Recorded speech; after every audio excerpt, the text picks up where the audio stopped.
Good morning, Trump's family. Welcome back to my channel. Have a good day, everyone, and God bless you.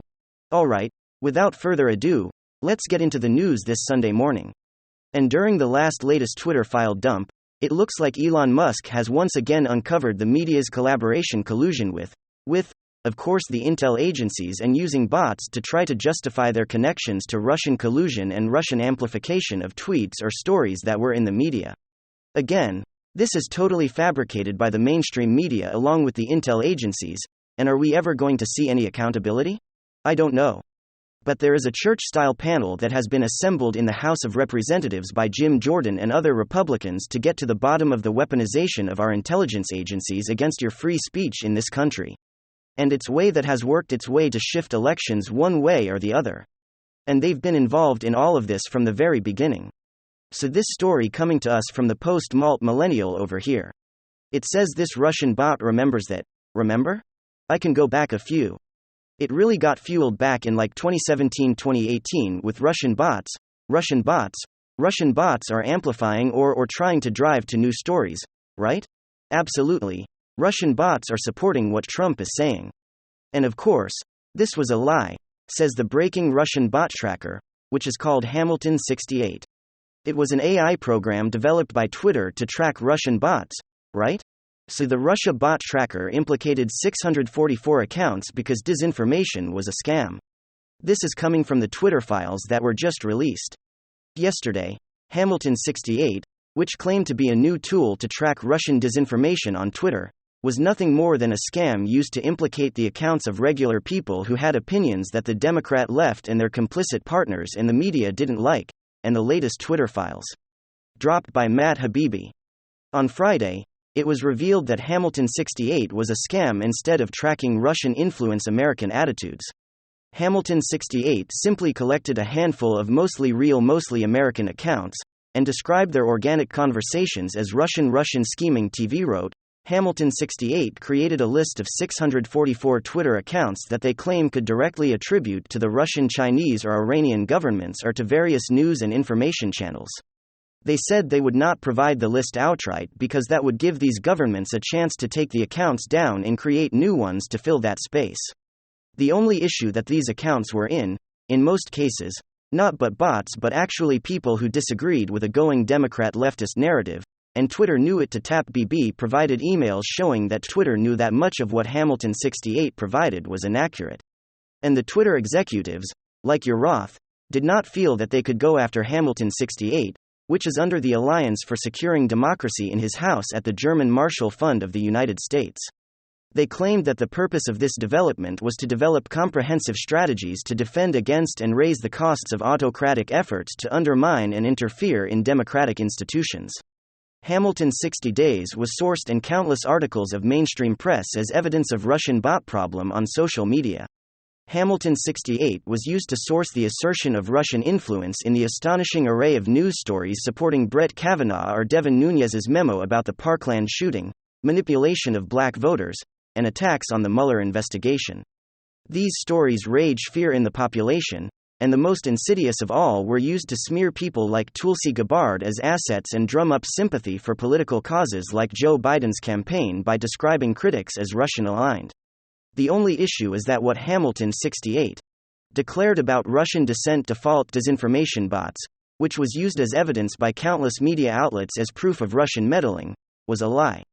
Instead, he writes the illusion of Russian support was created by tracking people like Joe Laurie, Sonia Monshore Moms are David Scott's go to virtually every major American news organizations cited these fake tales, even fact-checking sites like Snopes and Political Fact. Snopes is an absolute joke, by the way, and Twitter knew it but didn't do anything about it.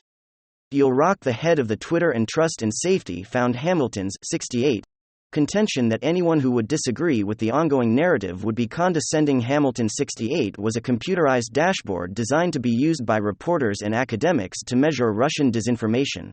It was the brainchild of former FBI agent and current MSNBC disinformation expert Clint Watts and backed by the German Marshall Fund and the Alliance for Securing Democracy, a bipartisan think tank.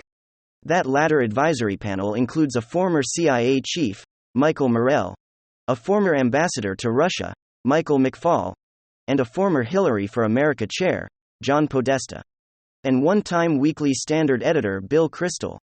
While he was leaving, he didn't release the names of the 644 accounts, but he did say that he had been contacting some of the names on the list as Twitter was able to recreate it, and he has access to those files. So once again, we see that all the collusion, all the Russian collusion, and everything that they were saying about Trump was something that the media Democrats and the intel agencies were doing themselves in a way to run a coup against President Donald J. Trump and the American people who supported them. And some significant news, Boyds, you finally got it, a real incident of severe police brutality. You finally got the trophy piece that you wanted, that you needed for your beautiful narrative, those evil MAGA right-wing white male police officers going around victimizing people in minority communities. Oh, wait. Actually getting a message from my producer, ignore everything I just said. Every police officer involved in this case of severe police brutality was actually a black male. And by the way, that's a joke. I don't actually have a producer. I record these videos in the kitchen wearing my pajama onesies. We're a real serial operation over here, and crazy enough, it's actually a situation where I agree with the outrage. The violent event involving Tyre Nichols in the violent city of Memphis is in fact an outrageous incident of police brutality. At first I was a little bit skeptical. The police chief was making some really bold claims involving these officers. They were all fired from their jobs almost immediately and subsequently hit with some really hefty charges. It's hard for me to just believe the narrative flat on its face and believe what the media is saying, but after watching the video footage, this was indeed criminal, despicable police brutality, and so we're going to talk about all aspects of what's going on involving this Tyre Nichols situation. Alright folks. So here's the story breaking. Memphis PD releases Tyre Nichols video as city braces for riots. The video footage of the event is too violent for YouTube. But essentially you have a young black male, Tyre Nichols, who's fleeing police officers. He's then later caught and he does completely resist arrest. But the actions of this group of police officers were completely egregious. You know, police officers are trained to deal with these types of situations with specific tactics, trying to get the individual's hands behind his back, subduing the individual without a brutal beatdown. But what we saw on the body camera footage was exactly that.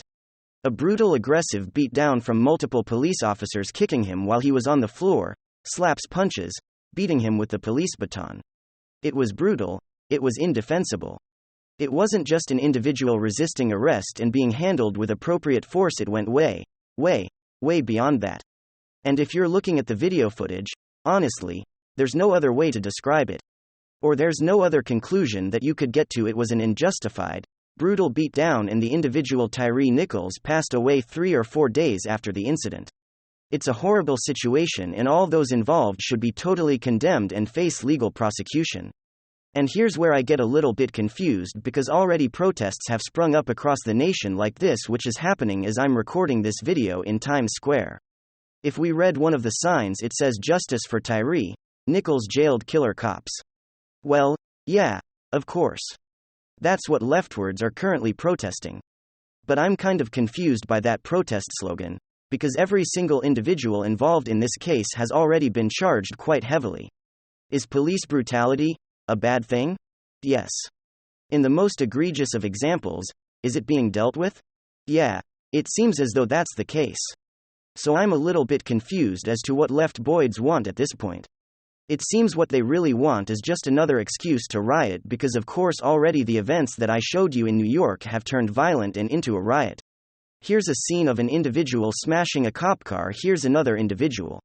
That's Black Lives Matter leader Hawk Newsom saying, "We ain't never taking violence off the effing table. Calls to violence have already started. Antifa is now vowing to burn it all to the ground or burn it all down in New York City following the death of Tyre Nichols." And so this whole situation is kind of making me confused. You know, left boys are always going on and on about their narrative of these evil white terrible cops. Well, it seems as though the most egregious and the only legitimate example of police brutality that we have so far that surfaced through the mainstream press involves nothing but 5 black police officers. You know, if you really think about it, Derek Chauvin, the George Floyd incident didn't do anything nearly as bad as what happened to Tyre Nichols, yet the left continues with their identity politics, their anti-white agenda. It seems now any and all incidences are just an excuse to ride and burn things down, even when you're getting what you want. They want these police officers charged for these horrific crimes. They're getting charged, they're most likely going to be sentenced and found guilty. And yet they're still writing, still protesting, and still burning things down. And I'm just sitting here confused. I just don't get it. When you have these actual legitimate incidences of terrible police brutality, criminal actions, everyone seems to come together. I'm not arguing here, sitting here defending police officers when they commit such heinous acts. It just exposes the boogeyman. That is the leftist narrative against police officers in general and the violent police state. When these incidences actually happen, people are honest enough to stand on your side. But when you blow things out of proportion, misrepresent the facts, try to push narrative instead, that's when you run into the problem of kind of failing to see this massive systemic plague of white supremacist violence that's plaguing the nation. And I think this incident with Tyre Nichols, if anything, further amplifies that fact and kind of distorts the leftist narrative quite significantly. But of course, never let a crisis go to waste. Do you really think that the left is going to let one of these situations roll by without making it about white people? Of course not. Opinion. The police who killed Tyre Nichols were black, but they might still have been driven by racist. Oh, man, this is a Babylon Bee headline written by Fan Jones at CNN, a ridiculous opinion piece. I mean, I can't even believe it's real, to be completely honest with you. But again, I'm just confused. I mean, you have what you want. People agree with you. When there's an egregious offense, these police officers committed crimes and deserve to be prosecuted to the full extent of the law. And let's just end it at that without burning down black communities, please. This time, I hope that that's the case. But also looking beyond all of it, I'm not really convinced that this is a situation of racism or police brutality, power tripping people. I honestly think there might be something more personal and something deeper in this specific event. There's speculation that there was a woman involved and that this was a retaliation event. They were purposely looking for Tyre Nichols. He knew the police officers, they knew him, and they had a beef to settle, and so they beat him down to the ground. And I'm not willing to rule that one out. It's possible that there's something deeper to the story, and it's hard to really jump to conclusions and understand the full context of what happened here. Again, there tends to be a whole lot more nuance. Things tend to be more complex than they seem on the surface, but the left is going to do what the left does. They're going to take this situation, they're going to run with it, they're going to go on and on about the police state, Black Lives Matter, yada yada yada. Somehow the situation is still about racism in some way, shape, or form. I'm not really seeing it in the same way. I'm seeing it as a crime, simple as that. The legal system will do what it does, and the world will move on. That's my opinion. Alright, thanks for being here, folks. Please receive a big hug from all of us. Let me know down below if you like these updates.